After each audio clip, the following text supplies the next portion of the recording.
email. And he goes, "Oh, that email that you sent it to, like, we do accept stuff there, but it's typically more for outbound stuff, not like inbound review." He said, "Here, go to the website and look up that position." And when I did, it was all future vacancy positions. So basically, I would apply, they might accept me, and if a vacancy arrived, they would call me. I was like, I mean, like, that's cool, but like, not really what I'm like looking for. And he was like, "Well, what were you looking for?" I was like, "Well, I mean, I have a game design degree that I'm trying to like use. I've done little things here and there, but I haven't been able to really use that degree to its fullest." And he goes, "Oh, let me hit you up with this."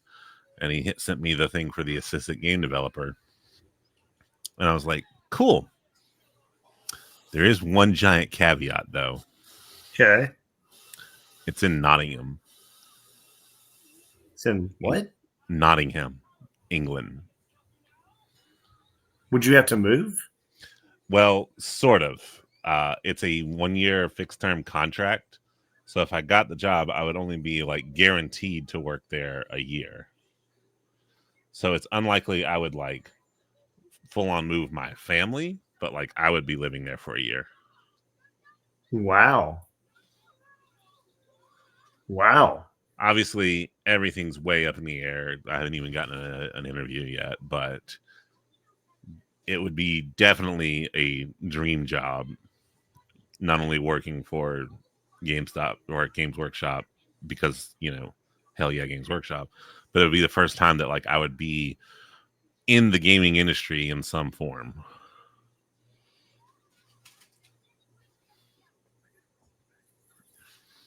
That's badass, man. That's badass. Yeah, I mean, like, never say never. It's one of those things where, VC3 like just like not so much promoted me, but like transferred me to a new role for field engineer. So no longer work from home. I'll be like going to places and fixing them, like similar to my everything but the food job, where like I would just go to the restaurant and fix the stuff. Same thing, but just like for my current job. But if I got that Games Workshop job, you can bet I would be like VC who. So what I'm hearing, Ron, is he's leaving the podcast for England. That's not entirely true, although it has popped into my head that it would take some doing to continue to do it. If you had to, I'd understand, because that is. Oh no, I would make it work. Crazy. It would just mean like, I think. Let's see, what time is it in London right now? It's probably like midnight. 1 a.m. Just have to, work my schedule around it. That's all.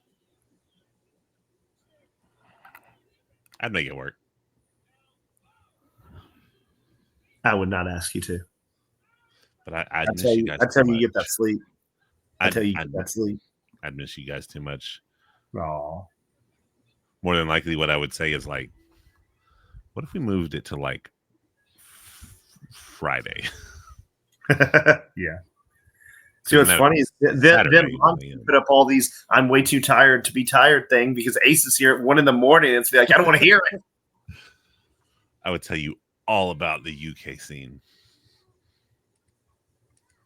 It'd be so fun. I would ask Simon Miller what the hell he's doing. Yeah, you hang out with Simon Miller. Right. But anyway, yeah, keep that in your prayers and good vibes. Will do. I really, really, really, really would love that. Heck yeah, man. So, but anyway, wrestling.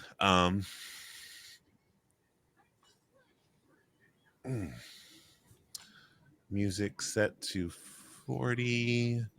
Fade in, don't loop. All right.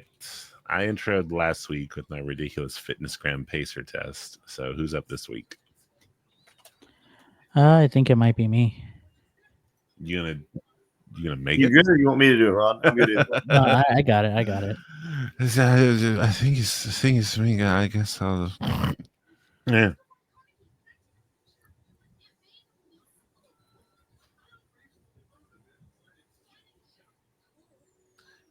Well, okay. Let me make sure we are going. I've got the music pulled up.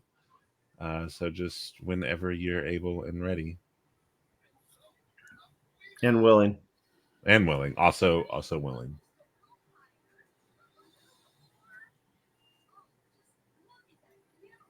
This episode of the Quick Pop Podcast is sponsored by St. Jude. Check out www.twitch.tv/Ace of Spades card so you can watch him do the thing and raise money for children in need. This is the Quick Pop Podcast.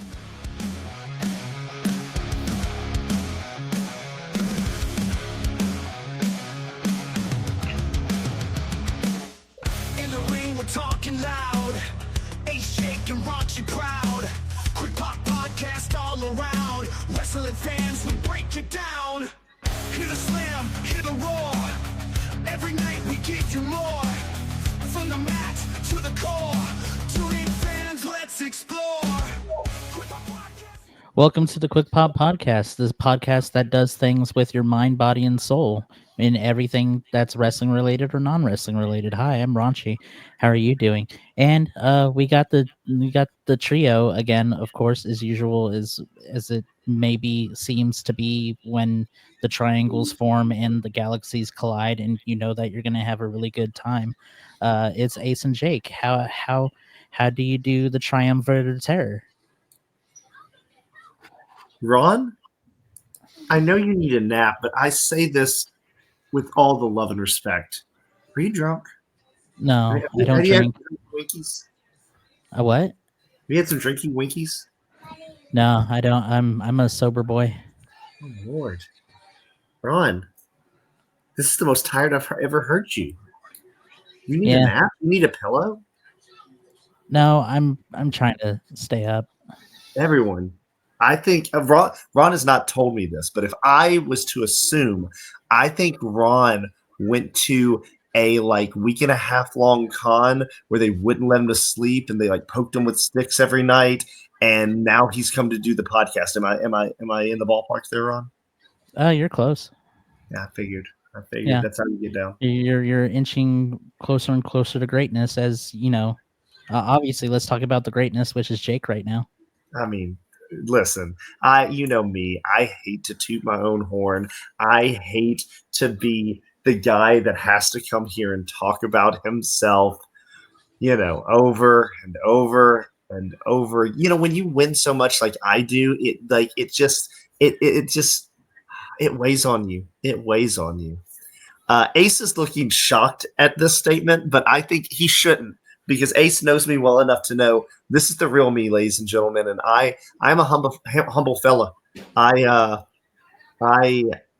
just a man, puts my pants on 2 legs at a time, just like everyone else.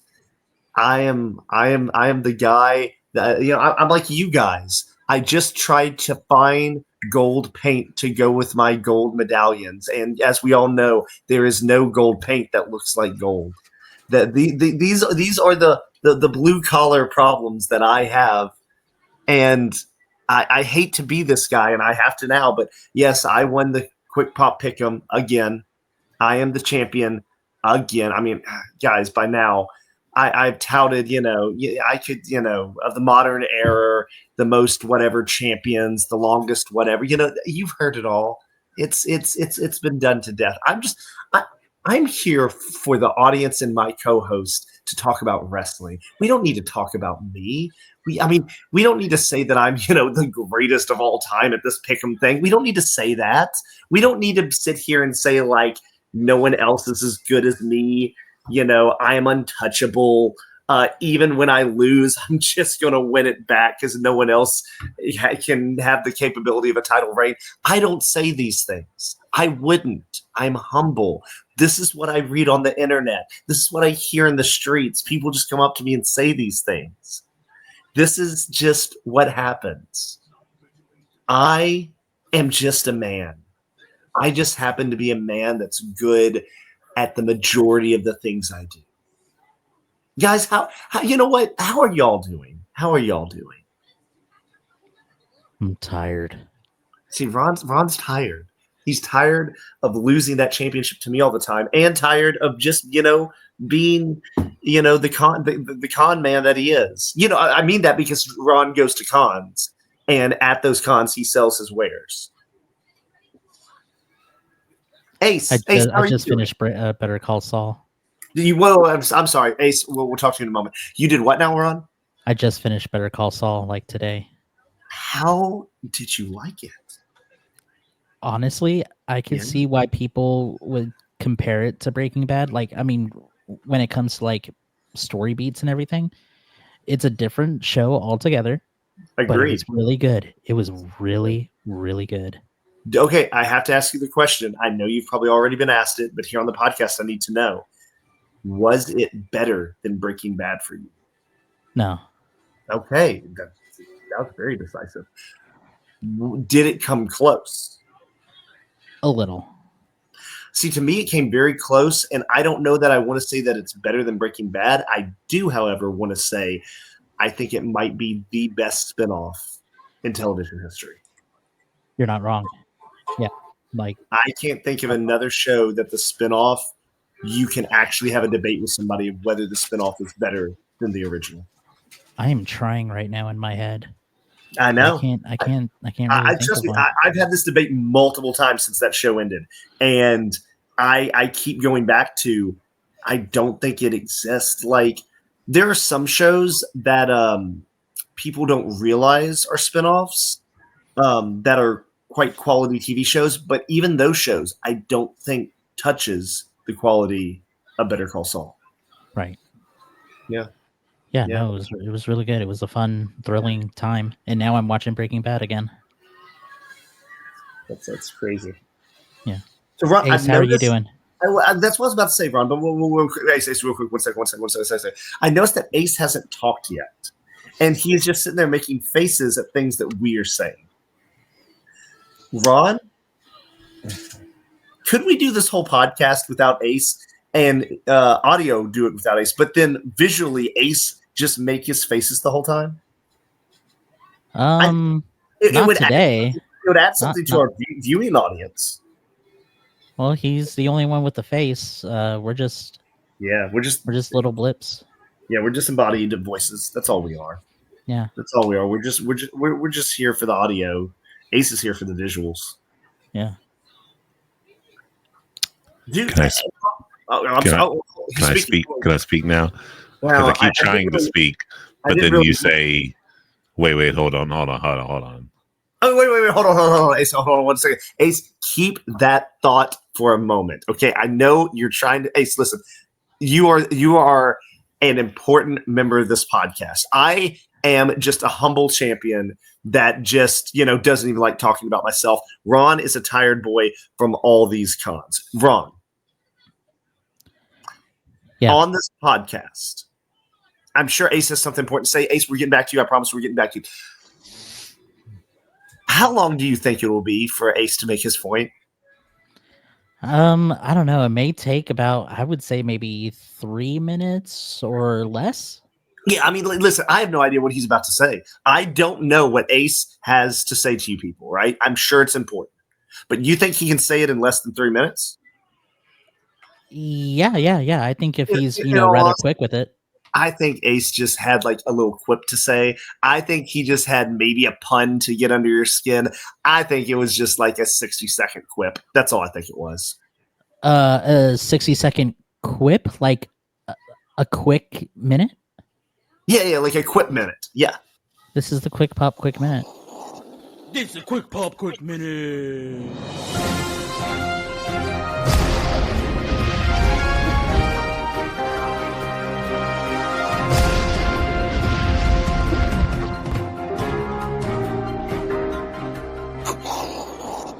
Welcome one and all to the Quick Pop Quick Minute. I'm just going to get right to it. Terrence Brunk, better known as former ECW champion Sabu, has passed away at the age of 60, just weeks after wrestling his final match during WrestleMania weekend. Known for his high-risk hardcore style and influential feuds in ECW, Sabu was a pioneering figure in extreme wrestling, with a career spanning nearly 4 decades. He remained active on the independent scene until his retirement match on April 18th, 2025. WWE recently announced it has acquired a controlling stake in Lucha Libre AAA, aiming to expand its presence in Mexico through AAA booker Conan. Says the transition will be gradual. Jeremy Borash, WWE's Senior Director of Content and Development, is reportedly serving as a key liaison and may take on a larger creative role in AAA. A collaboration between AAA and NXT will kick off at Worlds Collide on June 7th, with a major announcement expected shortly before the event. TNA Wrestling has introduced a new policy limiting excessive bleeding during matches, citing concerns over recent incidents going overboard. The move aims to enhance the impact of blood when used sparingly, while also making the product more appealing to broadcasters and advertisers amid ongoing media rights negotiations. Health and safety, along with alignment of partner WWE standards, also factored into the decision announced at a recent talent meeting. Finally, Tetsuya Naito officially wrestled his last match for New Japan Pro Wrestling at Wrestling Dontaku on May 4th, marking the end of his tenure with the company alongside stablemate Bushi. Though not retiring, Naito has taken an extended hiatus to recover from his eye surgery and begin stem cell treatment on his knee. His departure also brings the dissolution of Los Ingobernables de Japón, though its members have pledged to continue supporting one another. And that just so happens to be your quick pop, quick minute.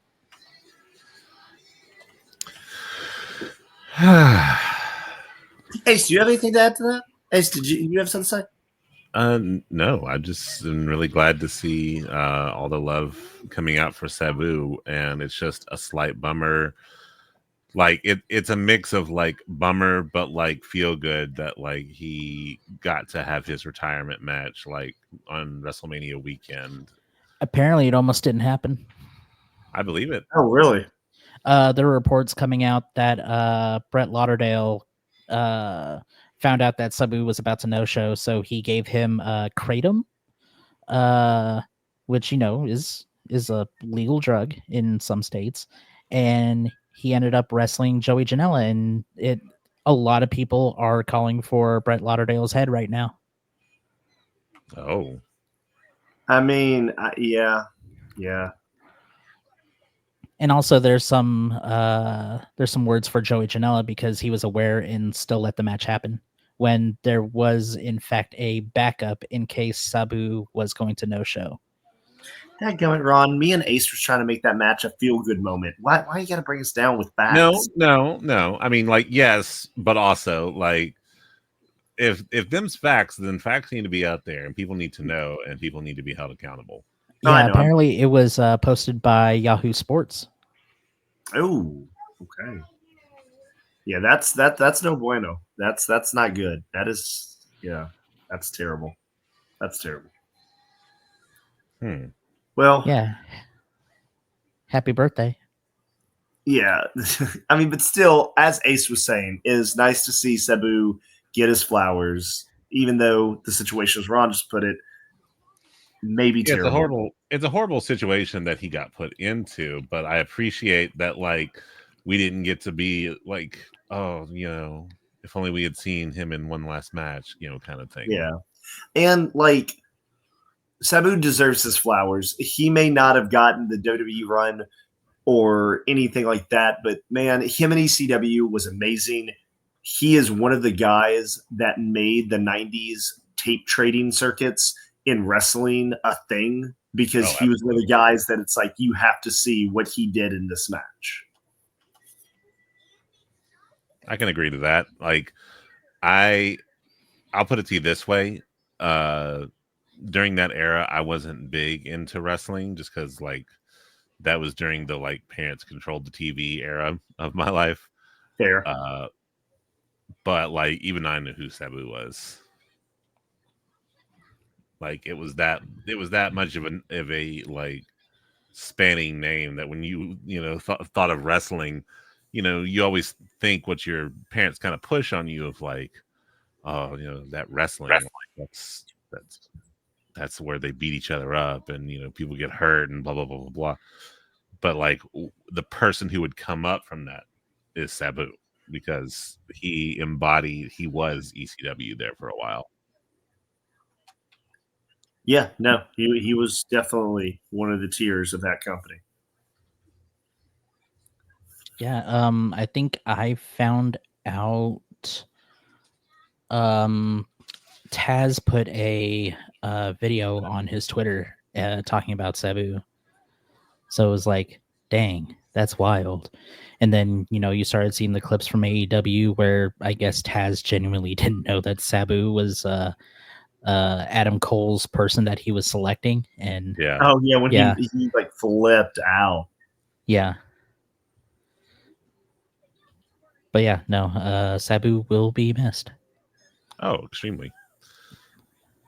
But like I said, like I'm glad we got to see quote the great Sabu one last time.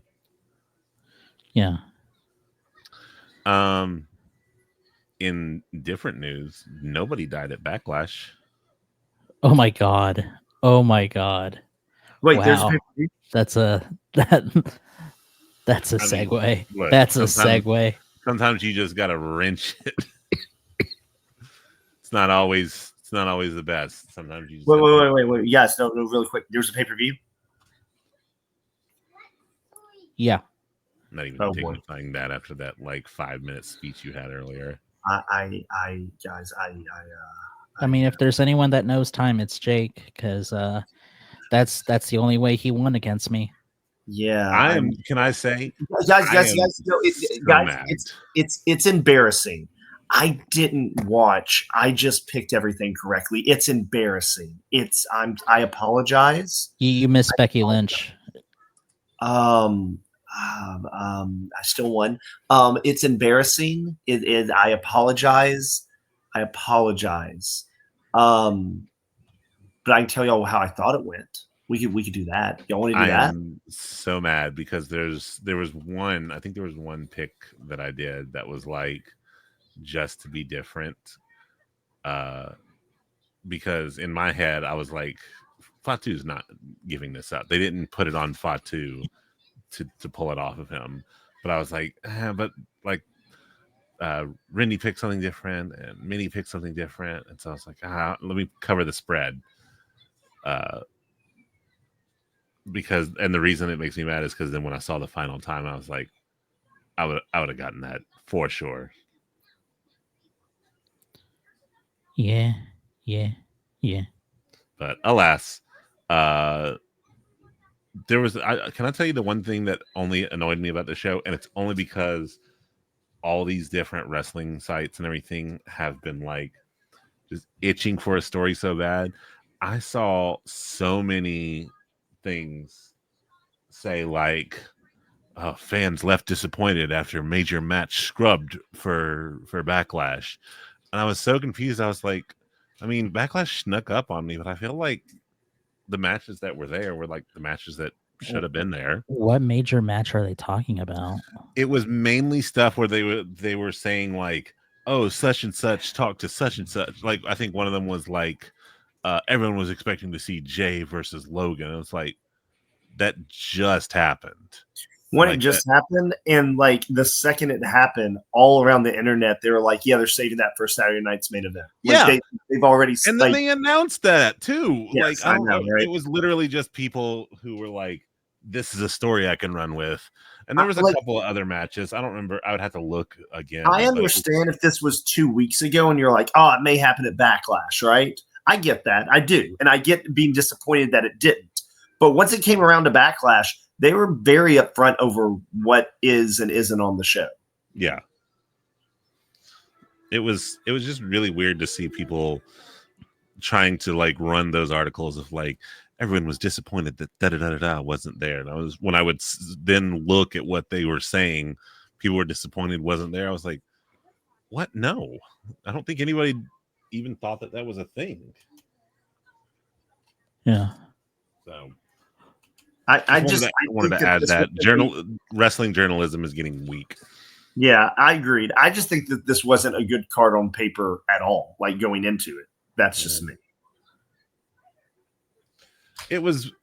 It's weird because in the past, Backlash has always been the run, WrestleMania run back.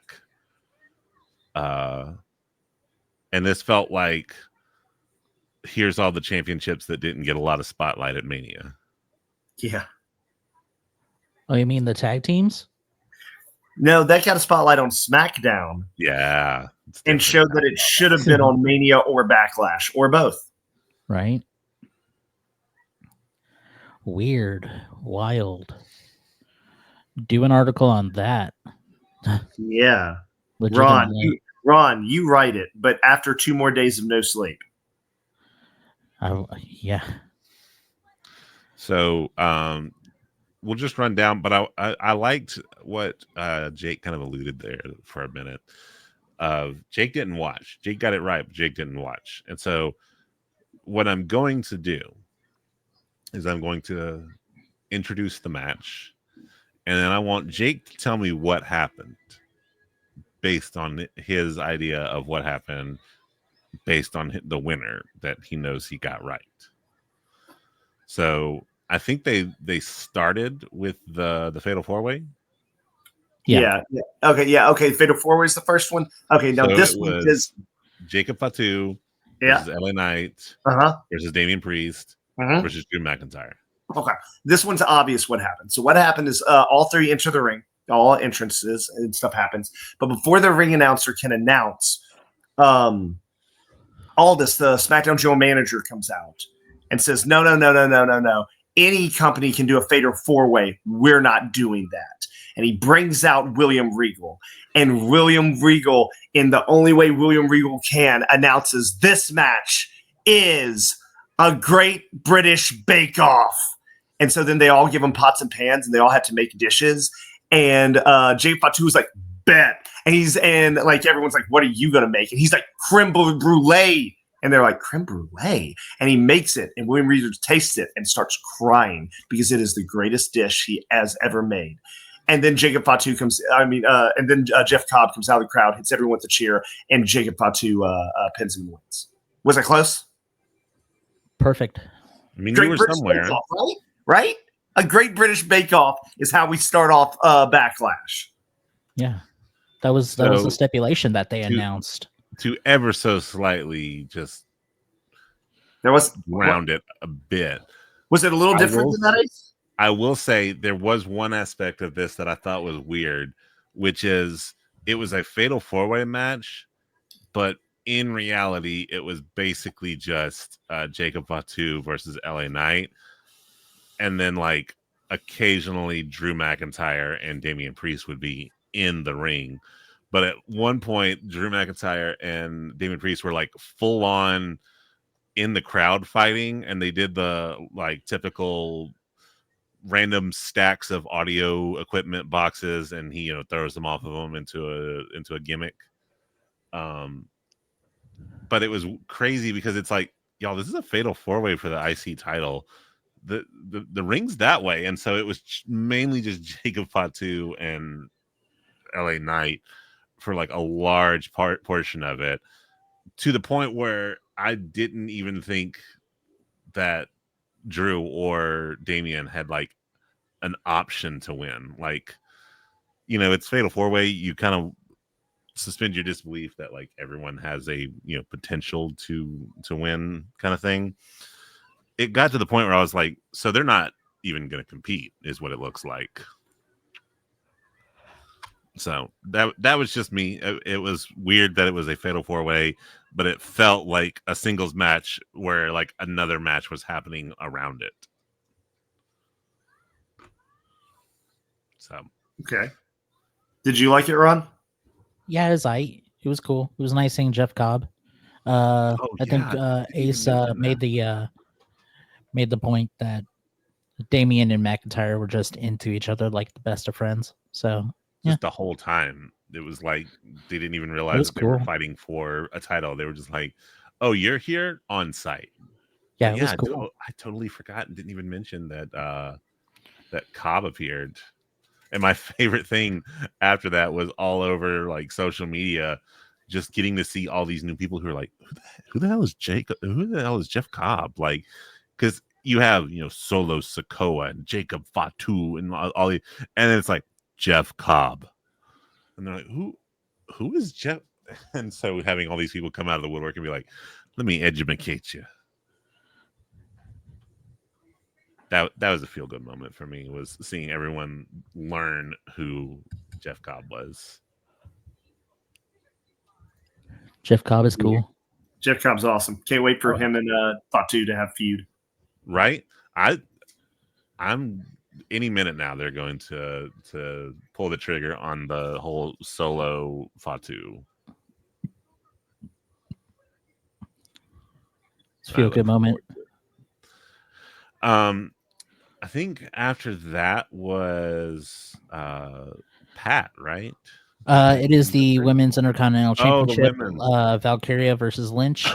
Jake, take it away. Yeah. Well, this was obviously what happened. Was there's a backstage interview before the match with Becky, right? And she comes out in a big floppy hat and her over-the-top outfit, and is cutting a promo in St. Louis, basically being like, if she can't be at the Met Gala ball, she's going to dress like it, even if it's just for all you idiots and stuff, right? So music hits, she come out in her wacky little all white bedazzled big floppy hat outfit. She gets in the ring, she's waiting. Tyra Valkyrie's music hits. It's been playing for a while. Tyra's not there. Then a sulking, angry Tyra Valkyrie walks out in the exact same outfit. The one-of-one Met Gala outfit has been remade for Tyra Valkyrie. Becky and her just brawl all over the arena, just angry that they couldn't each have the one Met Gala outfit, until they start ripping each other's hats and tearing parts of the outfit. And the designer comes out. He's like, what are you doing to my beautiful design?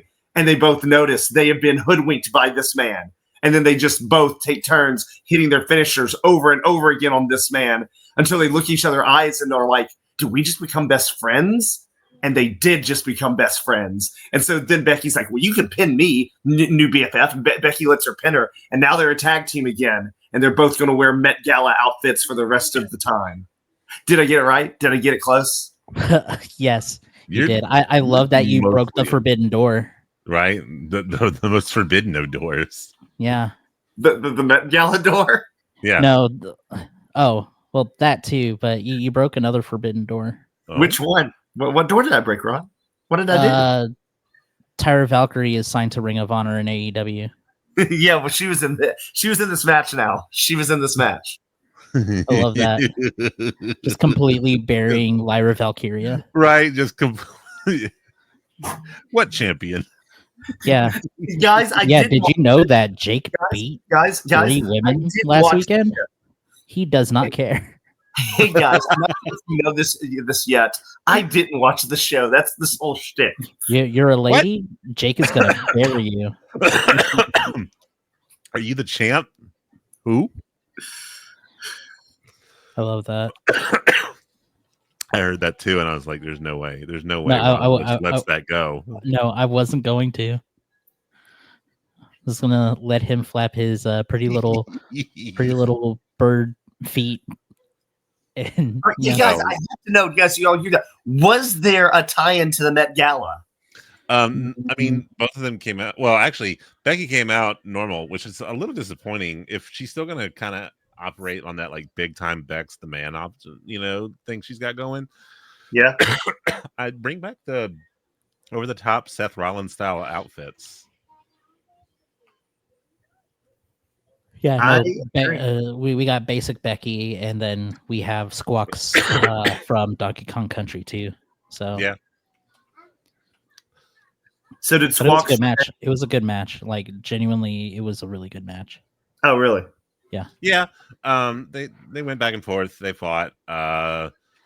Becky didn't win, but she did get angry and try and break her arm. Like.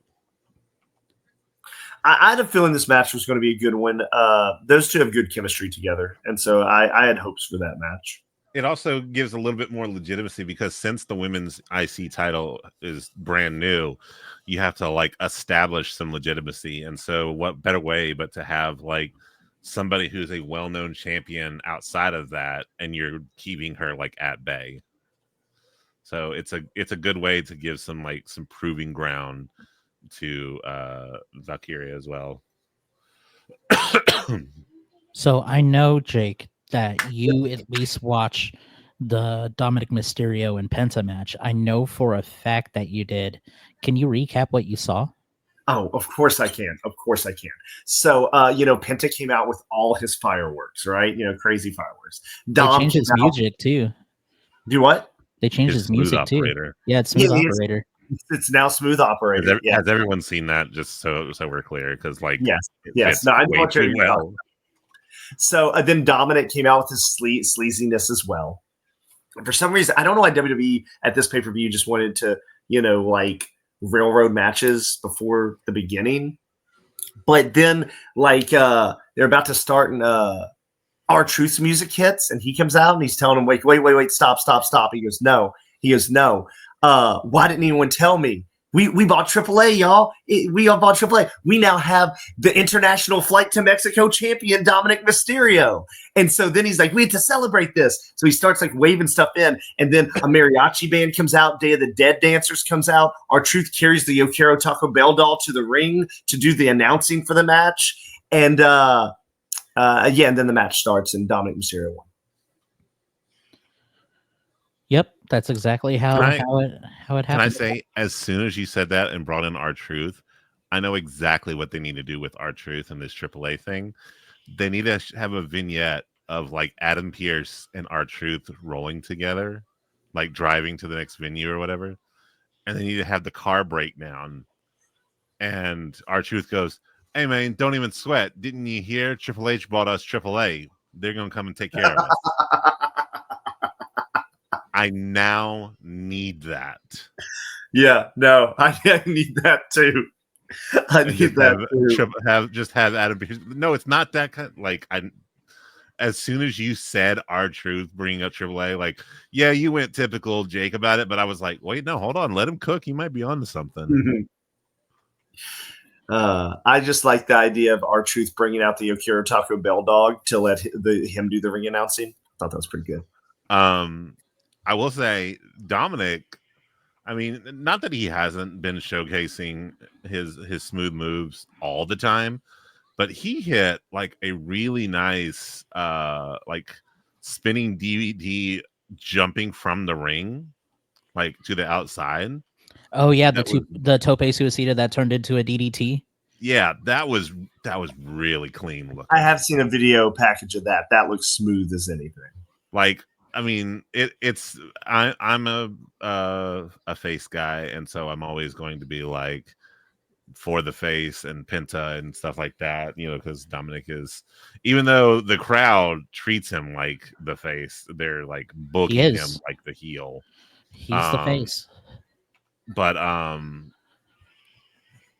Dominic has has at least the capacity to show his face, not like his deadbeat father.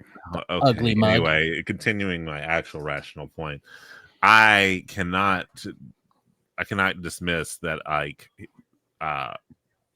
Dominic has definitely 120% grown into the Mysterio legacy. There's no question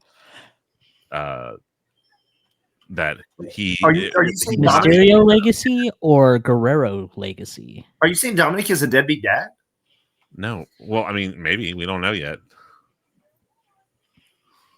That's not has potential to be. I'm just saying, I think we're slowly starting to get to an era of Dominic. No, even just in casual conversation, it won't be, oh yeah, Dominic, yeah, he's Ray's son, or it'll be oh yeah, Dominic Mysterio, he's part of a great heritage. The same way you would talk about Randy Orton or Cody Rhodes, or continuing on the Rhodes legacy or something like that. It's nice to see that he has taken his time and is really, really putting on a clinic. We like this. We like it. Yeah. So, I know, Jake, that you're not like a huge fan of chopped beef. Like, you totally despise barbecue. I just want to ask you about this next match that you obviously watched from the comfort of your own home. Yes, Um, yes. It is the Gunther and McAfee match. Yeah, I mean, listen, Ron. I mean, you buried the lead with talking about how I don't like barbecue in this match because I mean, this was probably one of the most brutal matches and almost disgusting displays I've ever seen in WWE. I mean, the fact that like once the bell rang, Pat McAfee just got zero offense, and Gunther just chopped him into literal hamburger meat and then took him over to the announce table and forced Michael Cole to eat chopped up Pat McAfee. As Michael Cole cries and sobs, but I love him. And Gunther says, I don't care, eat. Like, it was just the craziest display I've ever seen. Yeah, that happened. Yeah. Was it? Yeah. But I No, was right. no, that absolutely happened. Yeah. Yeah. You know No. what? Yeah, that happened. Yeah. Yeah, Gunther made Pat McAfee into a meaty substance and forced Michael Cole to eat it. Yeah. It was 110% there. I mean, yeah. Just rewatching it happened. Yeah. I kind of like your rendition of it. The only reason I'm not doing my little add-on is because there actually really wasn't a whole lot to this match. It was going to be Gunther having 100% offense and Pat Yeah. McAfee doing some flips, but not. Yeah, But- Pat had a few things here and there, but it was nothing where you'd be like, "Whoa, he's gonna win!" Like, no. No, if anything, the narrative that they're forcing is Pat McAfee took it like a champ, and that's pretty much it. Yeah, and I do like they did kind of allude to that where Gunther kind of showed him some respect there at the end. I guess. I mean, like, he didn't beat the tar out of him, if that's the level of respect we now expect. But you know, it wasn't bad, but it was not like any kind of classic. 2 or 3 stars most. Yeah. We did see Michael Cole technically get in the ring again, though. We did. And Michael Cole interfering with the ring or with the match as well. He never actually did anything, but he did technically interfere. No, he pulled on Gunther's leg. I mean, I just mean when you're outside and, your friend's getting beaten up, he definitely had a very passive, like, no, stop approach. Oh, you think this is leading to McAfee Cole? No, I at SummerSlam? think, like, for someone who was so concerned, he could have put a little bit more effort into making sure, like, that his friend didn't die.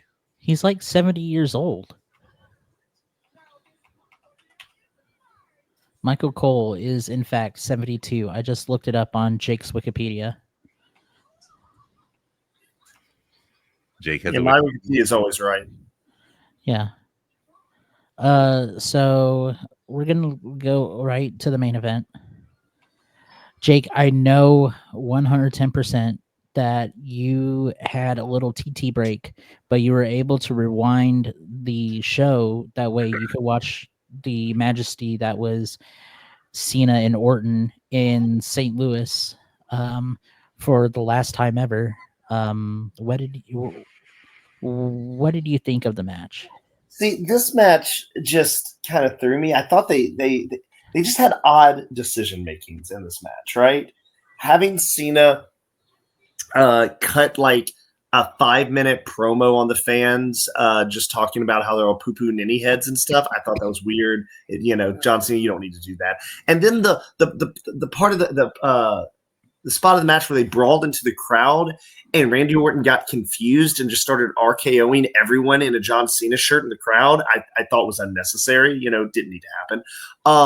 And then the part where John Cena low blows Randy Orton and then looks at the camera and goes Paul Heyman style and starts like just jiggling his arm. Didn't think it was necessary. But Go on, you're still spot on. Go on. all in all, Can it you make was that a note for a shirt, by the way? all in all, it was Paul Heyman Paul style. Heyman style, yeah. Yeah. okay. No, I'm totally serious. I Totally know serious. you. I know you Put are. it into the I'm so Insta. glad I said that. Paul Heyman Anyway, style. because once the funny thing is, Ron, once it left my mouth, I was like, "Oh, that's a T-shirt." Yep. Ron needs to make this anyway. But yeah, like all in all, I just thought it was an oddly booked match. And of course, Cena wins. Dang, you almost got it all right. I think you may have taken another TT break. Oh, Yeah. what did I miss? What did I miss? What You happened? missed R-Truth interfering with the match. Oh, that's Well, right. That's technically, right. he did and didn't. Oh, wasn't it that R-Truth came out and asked John Cena if he's his legitimate father? Oh, okay, so you caught it. Okay, yeah, okay. No, I didn't see that part. I just forgot to mention it. This match surprised me. It was pretty good. It was not bad callbacks. for There was a part where I was like freaking out, especially with the pick'ems, because I think Rindy picked Orton. Yeah. And I immediately thought about the callback about how Orton like kept his title. Yeah. And so I thought that John Cena was going to go, and I quote, Paul Heyman style on the ref. So Randy would get the win, but Cena would still keep the belt as the finish. Yeah. And I panicked. A little bit. Can I say, I jokingly, when I was like, oh, I'm out of the running, when I saw that, like, how stuff started to go down, I was like, all right, come on, honey, you got to do this. You got to do this for me. You got to win this. I thought for sure, I was like, this is shaping up to where she could be right. Yeah, but the match ended up being like twice as long as the WrestleMania match with Cody Rhodes. And gosh, I don't know. I still go back to that WrestleMania because it was not a good match whatsoever. Like, you had Cody Rhodes, who fought off literally everyone at WrestleMania last year and went through the gamut. And then John Cena does his 5 moves of doom and gets the 1, 2, 3. But you build the Orton Cena match and it looks like a pay-per-view worthy match. And I'm just very confused on it. Yeah, I mean, also, but you have to think though, Orton and Cena have years of chemistry, right? So maybe that went into it. Maybe there's a level of comfort there that Cena had with Orton that, like, I'm not trying to put anything on Cody because let's be honest, Cena's been doing this long enough that he should have had at least a decent match with Cody. But maybe there's just a level of comfort between the two of them that, like, it made it easier for both of them to create the match. Right. Still, that's pretty heckin' wild. But What yeah, is, no. What is funny is you were right. R-Truth did involve himself at one point. Yeah. And so had one of the top 5 RKO sells. Yeah. And then like Randy was just RKOing everyone. Oh, dude, yeah. That was cool. At one point, everybody was getting some. Yeah. I love the part where John Cena, like, he was hearing the Let's Go Cena sucks, and every time he heard that chant, he looked at part of the crowd and he pointed at some little snot-nosed kid and just yelled nice speech.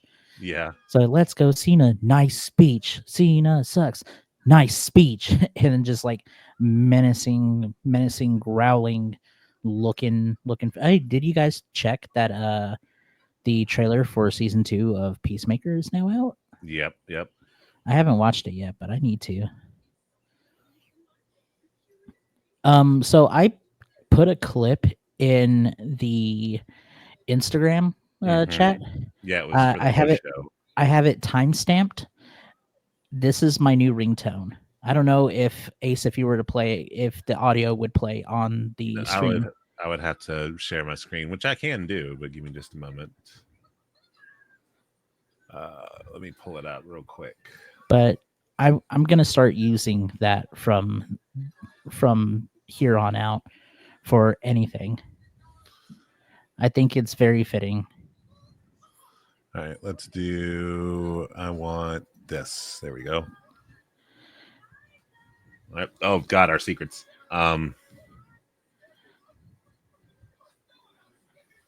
Yes, following. I don't know why it wants me to go to Facebook and then go to Instagram. Yeah, why is it going to Facebook? It was the YouTube link. Yeah, it's super weird. How many tabs do you have open? I hate this. I'm getting rid of this, but I have to like slowly make sure that I've got everything bookmarked in junk. All right, this isn't working. I'm going to just do this. But yes, That's so I have wild. far too many tabs. I'm not gonna lie. See, this is why I don't use Opera GX anymore. It takes too long to load a page. I've noticed Quick that. Pop Podcast, not sponsored by Opera GX. Opera And that's GX is why. trash. And here's the thing, though. That's why I actually am switching. So I'm gonna pull it up To Firefox. To Vivaldi, but yeah, close. Ah. All right, I'm actually gonna pull it up now. Yep, there it goes. Boom. Yeah. All right, hold on. I want that audio blaring. Yeah. I want that audio good. Sweet. Right. Stop screen sharing. Supple. Share screen. I don't care Chicken. about the tips every time. Here we go. Banging. Boom. Okay. Let's back it up just a hair.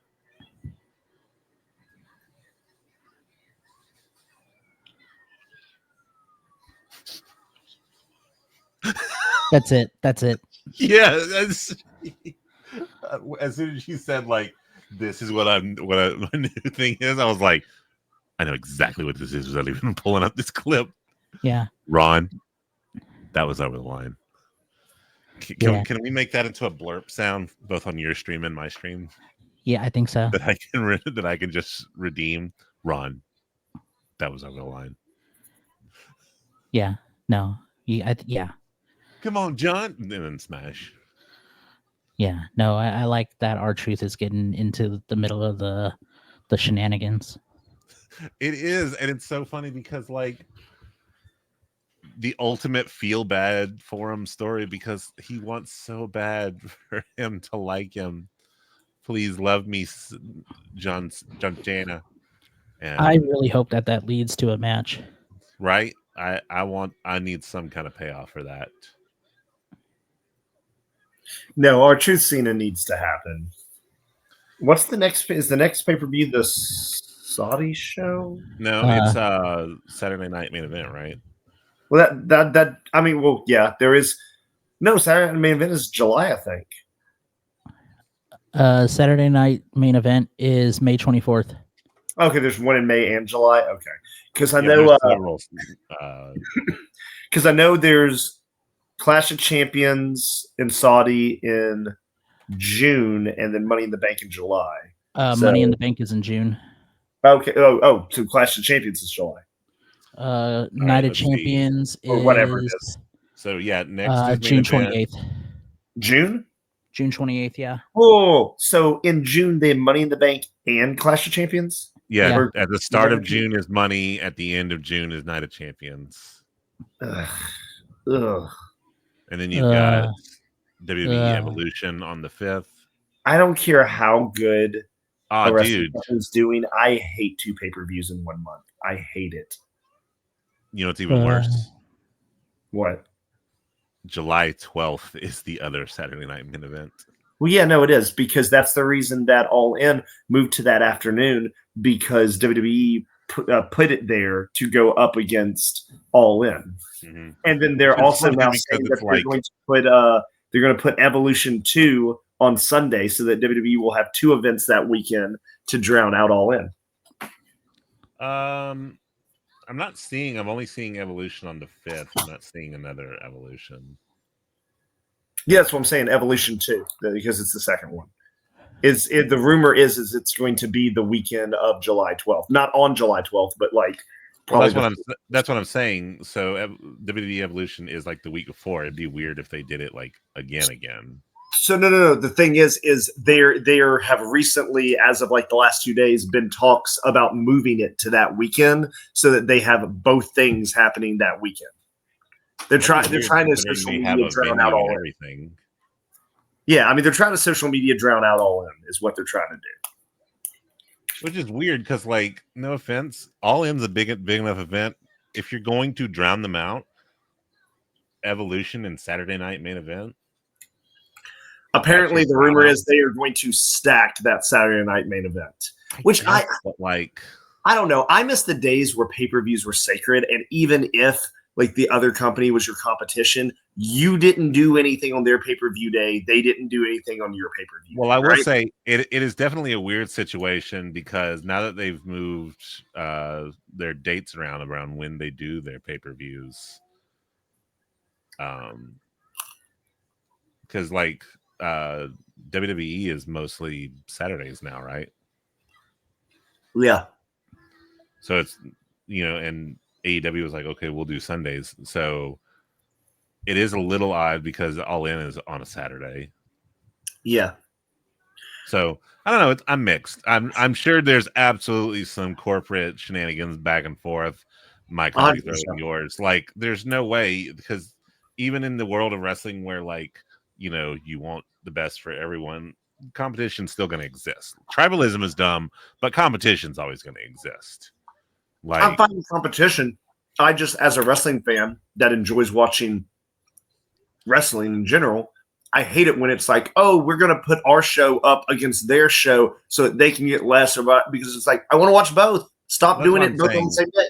That's what I'm saying. I'm mixed because, like, it's not like WWE was doing Sundays and then they're like, oh, and then we're having this Saturday night main event, because they're already doing Saturday pay-per-views.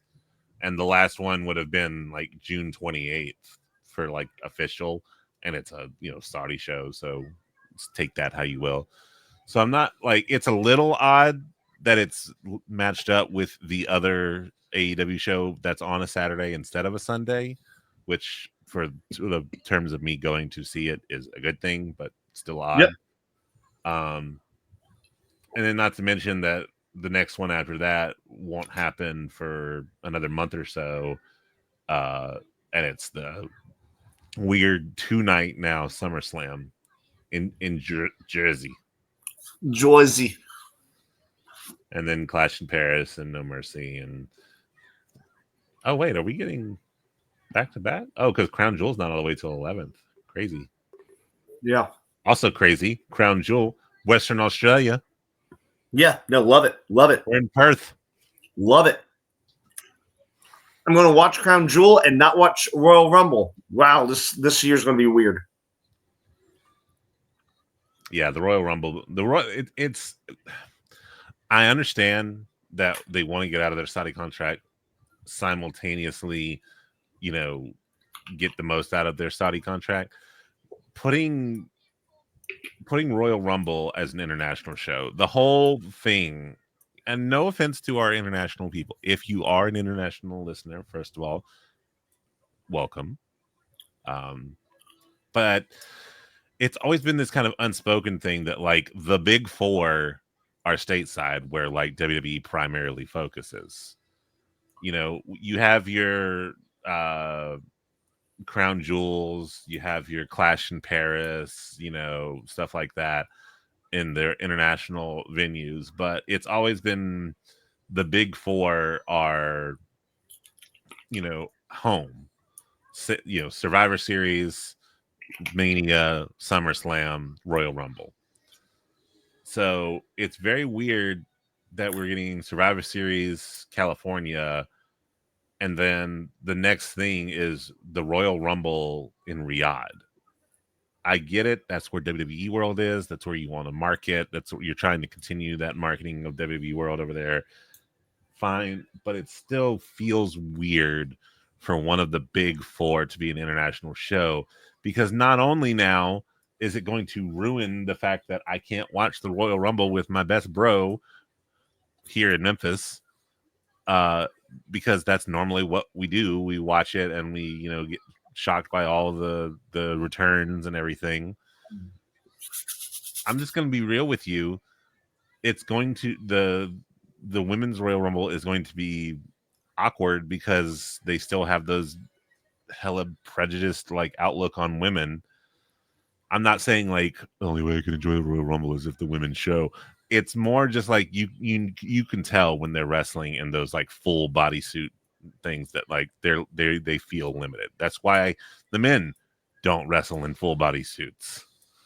It's a weird, awkward thing, and so now you're going to do the Royal Rumble, 30 women in that like setup. I don't know. It's weird all the way around. It is for that little rant, but it's just I don't want to get elitist and like America first, give us our big four, but like I don't know. There's no way to make it sound not elitist to be like you guys can have our not big four, but at the same time, it is what it is. It's for the same reason that as cool as WrestleMania is, and as cool as it would be to see like the UK or London get like a WrestleMania, I just don't see it because their focus is marketing to the US because that is like I would dare say 60 to 70% of their income is from US shows, US sales, US merchandise, US tours, so so on and such forth. I'm sure they have audiences internationally. I'm sure there is something to be said for the international crowd. But seeing the Royal Rumble, one of the big four, now be international makes me worry that eventually the whole bring in new markets will be so lucrative that we'll have a solid like year of international shows. Yeah, no, that's going to happen. And then like maybe we'll get like Mania in DC or something. I don't know. Just it's a slippery slope, but it's not as like I don't mind going down the slope. There just needs to be certain things where it's like, look, I'm all for reaching the international crowd, but this isn't a US based company that primarily focuses on US based patronage and viewers and so on. And so to have the show that's supposed to be one of the longest shows because it's the Royal Rumble, you don't know how long it lasts and everything like that. And now we have to watch it at like 11 a.m. I don't know, on a Saturday. I don't know. Weird. Listen, I'm fine with international. I'm just not fine with that place. And I'm not going to get into the whys of that. No. We don't need to get into it. Just know there's a reason that we are strongly opposed to specifically it being in Saudi Arabia. But seeing Crown Jewel not be in there tells me though that like maybe WWE is sick of Saudi Arabia too. Weird that they gave them Royal Rumble, but I feel like they're going down to one pay-per-view a year there, just because I think the other international market is now so lucrative. Cool. Does that mean that we'll also get was it Night of Champions back home because in 2026 they'll get the Royal Rumble and we'll just be done actually or Night Champions will go to England or something. Who knows? That's fine. Anywhere else, and maybe not Russia or China. Ooh, we haven't gone to Russia yet. That's probably a good reason. I mean, they listen. They now have AAA, so they're going to do a pay-per-view in Mexico. They haven't done Italy yet. That's going to happen. Like, international is the way of the future. But guys, forget about international. Congratulations, Ron. Congratulations, Ace. We lashed the back. We did it. We lashed the back. We did it. We did it. I have a quick follow-up to something that we were talking about a couple podcasts ago, I believe, about where people might be ending up. Okay. Whenever Cora Jade, her time has expired, she will wrestle as Elena Black in GCW. GCW. Yep. Okay. And for Shotzi, on June 26th, she is going to MLW. I did see that. I don't think that it is permanent. I think that's just a spot, but that's cool, Go see Shotzi. Yeah, we did it. Cora Jade in GCW though, that's very interesting. Yep. Oh, and looks like Gigi Dolan, Priscilla Kelly is announced for Pro Wrestling Revolver. See, she was the one I thought would be in GCW. Yeah.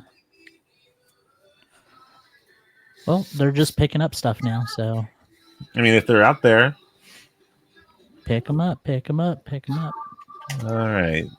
Let's see. Let's do a quick preview of if anything ridiculous is happening on Raw before we let you beautiful people go to your families. Everything ridiculous is happening. Everything ridiculous. So we got Punk and Zayn versus Rollins and Breaker. That's cool. Dominic doing Dom things, I guess. I don't know.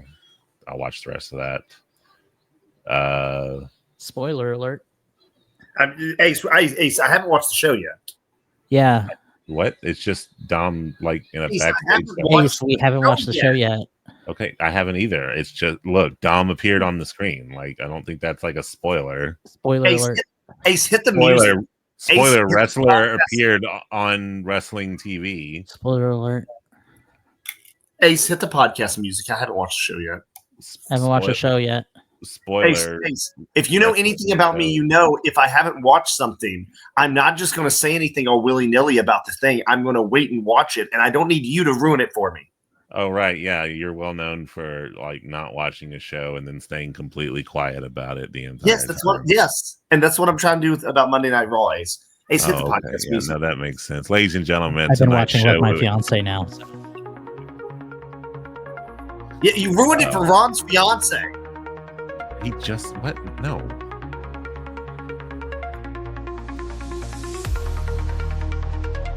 Thanks for watching the show, everyone. Tonight. Oh my god! Oh my god! Gaslight. Dude, Ace, you're gonna be on Family Guy. What? No. You're gonna be on Family Guy. He's already been on. No, He like didn't tell us. no, he's What's dumb is voicing. I know. I He's know what you're voicing. talking about, and I'm not putting up with it. He's voicing a character on Family Guy. I know what you're talking about, and I'm not putting up with it. And he thought we wouldn't know. Yeah.